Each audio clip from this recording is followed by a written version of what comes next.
Hey, it's day 16 of my writer's journey, and I've got three small things to share with you. First of all, I started outlining in detail the entire structure of my novel. So I've been gathering ideas over the past 2 weeks, but this is a process that I can do forever. There are always new elements that make me excited. But at one point, you need to sit down and start really working on, okay, so how am I going to write the prologue? What's going to happen in chapter number one, etc., etc. So I designed a bit of a kind of a roller coaster type of structure. So I have this overarching big story, but then I want all the various chapters to have like little attention span moments. Like there's a beginning, then something exciting happens, and then it calms down again, and then there's a teaser for the next chapter. I want my book to be a page turner. And so I figured out a general structure. And now what I'm doing is I'm starting to fill that in detail. And I do it not by writing right away, but I'm combining a bit of a planner approach to a discovery writer approach. So I'm adding bullet points. So what I did for the prologue, for instance, is I inserted bullet points of, okay, this I know is going to happen. This is what I know is going to happen. And that triggered ideas for, oh, but I can insert this detail. I can already give a bit of a premonition of what's going to happen next. I can raise some stakes here. I can develop some of the lore, like the magic, for instance, of the story mages and of the antagonist. How does that work? What does that look like? It's a lot of fun, but it's still bullet points, so it's very schematic. And the reason that I do that is that later on, I know that for me, as in the way that I have written other books, is once I have all those bullet points, it's just a matter of filling it in and start to write it out. But then I know that I will never be stuck with a blank page because I know exactly what needs to happen. And it's just a way, how can I write that in a compelling way?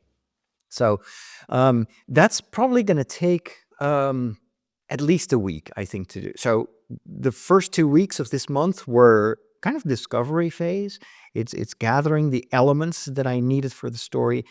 Now, this next phase is going to be a very detailed structural planning phase. And then I'm probably going to hand this over to my street team. By the way, if you want to join my street team, I now have a page where you can sign up. Go to fatherroderick.com/books. And then I hope that I can get some feedback from the street team about the general flow of the book. Is this a story that they would be interested in?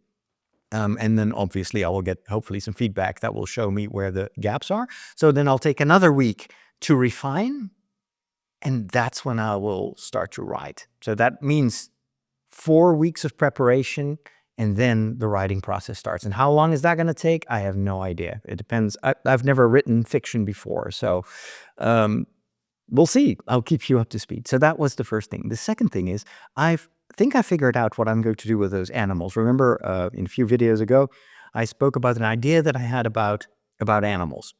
In the prologue, there is a cat. And the cat is actually sitting next to the story mage and is the only creature in the inn that is not under the spell of the story mage. And this is on purpose, because this kind of is a kind of how do you say that? It teases something that's going to be very important later on in the story, and that is when these mages, these story mages, are in story stasis because they've cast a spell. They are very vulnerable because the outside world still continues. Time in a bubble around them stands almost still. But if there is someone else who wants to burn the village, they can do that. And actually, that's going to happen. That's one of the twists in the story. But in order to protect the story mages, they have pet companions. And with special magic, these like unassuming regular pets can turn into mythological versions of them. For instance, one of the mythological creatures that is depicted very often in the Book of Kells is a lion, but it's a magical lion because the lion literally vomits rainbows. I'm not making this up. And the idea of a rainbow vomiting lion is that in those days, people thought a lion was already, for most people, a mythological creature. They'd never seen one. The idea was a lion. When a lion gets baby lions, cubs, they when they are born, they're dead, and the lion has to vomit like power, light, and whatever, and that brings them to life. So it's a symbol of the resurrection. And I thought that was such a crazy, but also very cool idea. So the cat, as a companion, can, through magic, turn into a lion and thereby a defender. So it's animals that can protect the story mages while they are casting their story spells. And this, of course, gives me the opportunity to give Alara and Tim a pet animal, which I just love because I've always wondered how can I introduce puppies in my book. Well, this is so cool because these puppies are like transformers. They can transform, and then I can tie it into the mythological creatures of Gaelic and Celtic mythology.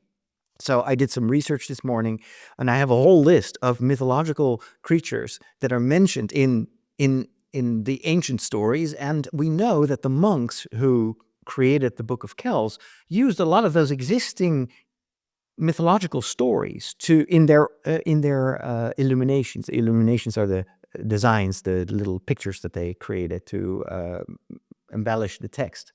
And so just listing those animals gave me a ton of other cool ideas for not just like pet protectors, but also for monsters that need to be defeated. So very, very cool to get those ideas and to be able to tie it even more to Irish and Celtic, Gaelic mythology. Now, obviously, I'm not an historian. I'm just an interested fan.